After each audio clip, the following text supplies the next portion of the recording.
Chapter 2, Lesson 3 talks about being a health literate consumer.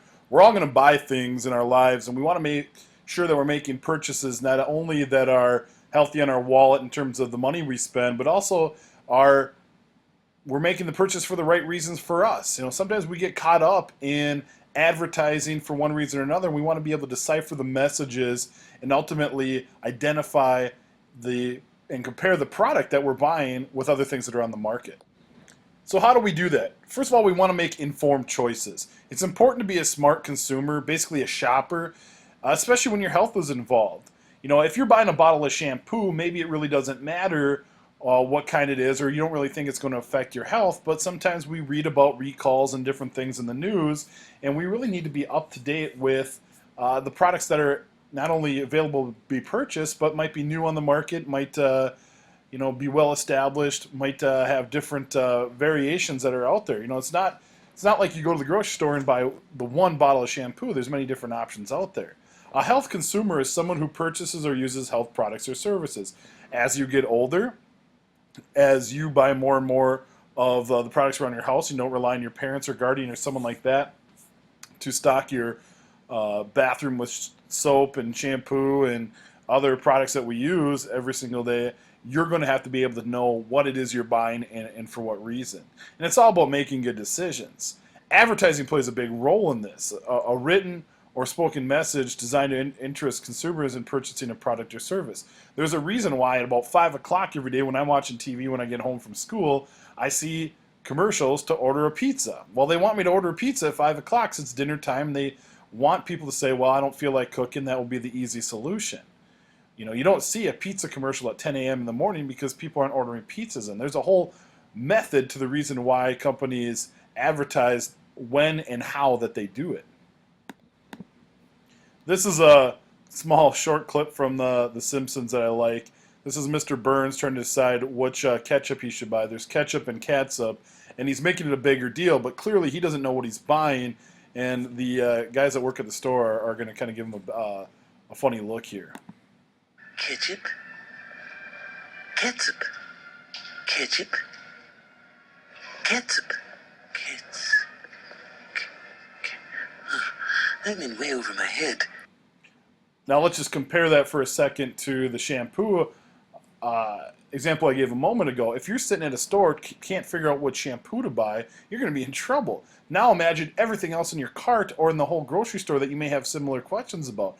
You don't want to be stuck trying to figure out something as simple as what type of ketchup or shampoo or something to buy. When companies advertise products, there's a lot of hidden messages that we see in advertising. And there's a bunch of different techniques here. And we'll go through these fairly quickly, and I'm going to show you some examples. We have the bandwagon technique, which is everyone's doing it, you should do it too, trying to show a group mentality. Rich and famous, it'll make you feel rich and famous, especially if there's somebody who is a celebrity that is possibly promoting that particular product. Free gifts, it's too good a deal to pass up. You see a lot of buy one, get one 50% off, those type of deals, which certainly can be good and effective. It's not a bad thing. Great outdoors, we see things that are associated with nature. It must be healthy. Certain foods, when really the food is heavily processed, a lot of sugar and things, but they showed somebody eating it by a river outside, you get the sense that it would be good for you. Good times, the product will add fun to your life. They show people happy, having a party, excited. Again, can be harmless. A lot of times we see that with soda products, people having a good time, and very well could be.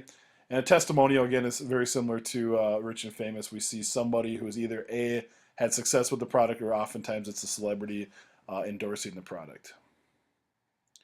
This doesn't just relate to commercials we see on TV, but certainly print ads, magazines, things like that.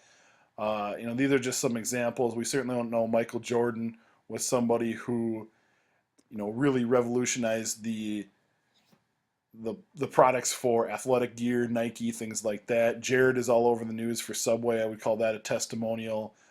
Too good to pass up, buy one, get one. The group mentality, having fun, or even the outdoors here with the Skoal product in the bottom right. So a lot of different options out there. You got to have to sort through these messages and see if they are truthful to the product that is trying to be sold. This is a product called Zenadrin that is supposedly used to help burn some fat when people are working out. If you've ever seen the show Jersey Shore, you might recognize Ronnie here trying to sell the product. You know, I'm guessing he's never used it, but he looks like somebody who's maybe benefited from it. I'm Ronnie from Jersey Shore, and keeping it real is what it's all about. That's why I use Zenadrin. My friend Haley knows what I'm talking about. That's right, Ronnie. I love Zenadrin. I lost 50 pounds and I feel beautiful. GA got great results. That's right, Ronnie. I lost 44 pounds. 44 pounds! My friend Nicole knows all about it. I sure do, Ronnie, and I tell all my friends about Zenadrin. Real people, real results. It's weight loss that works. Get Zenadrin. Get results. Available everywhere. So what do we see here? We see definitely celebrities. We see testimonials. Maybe too good to be true, that type of thing. We don't know if these people have actually used the product. Ronnie's just someone who might be in shape that was paid a bunch of money to be in a commercial. This is an example of definitely a celebrity, rich and famous, maybe even testimonial. Drake, you know, showing that he's drinking Sprite in a Sprite commercial here. Yo, what's up? I'm just not feeling it.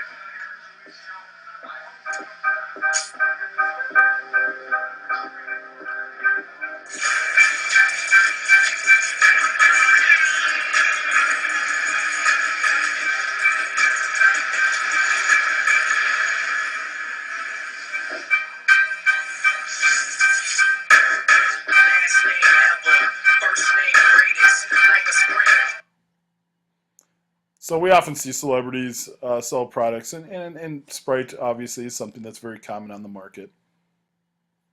This third video here, you know, a lot of times commercials will use some humor to try and get you to have a positive association with the product, and we see that a lot of times in beer and alcohol commercials during football and sporting events on TV, and this would be a good example of that too. Excuse me, am I in the right place? Yeah. This is the Bar Exam Study Group? Of course. Look, what's this bar mean? Coors Light is cold, and this bar means it's super cold. Congratulations, you passed the bar exam. Nice. Introducing new super cold activation from Coors Light. With 2 stages, you'll know when your beer goes from cold to super cold. Hey, that's my beer. So send me. Frostbrewed Coors Light, the world's most refreshing beer. We also see the group mentality, people having fun, the same type of things we saw in the pictures I showed you a couple slides earlier. So the last piece of this puzzle is evaluating products. Again, as a health literate consumer, somebody who's going to be buying products, you want to know what you're buying and you want to be able to compare and not only get the right price, but get the right product for you. Comparison shopping is judging the benefits of different products by comparing several factors such as quality, features, and cost. You know, we have generic products versus designer products. If you look at the pictures here, we have a bottle of Pert Plus, going back to our shampoo example. But if you go to Cub or Target, you're going to probably see a very similar sized bottle of our family or Cub or Target brand that's likely 50, 60, 70 cents cheaper. But if you compare the ingredients on the label, are going to probably be the exact same product.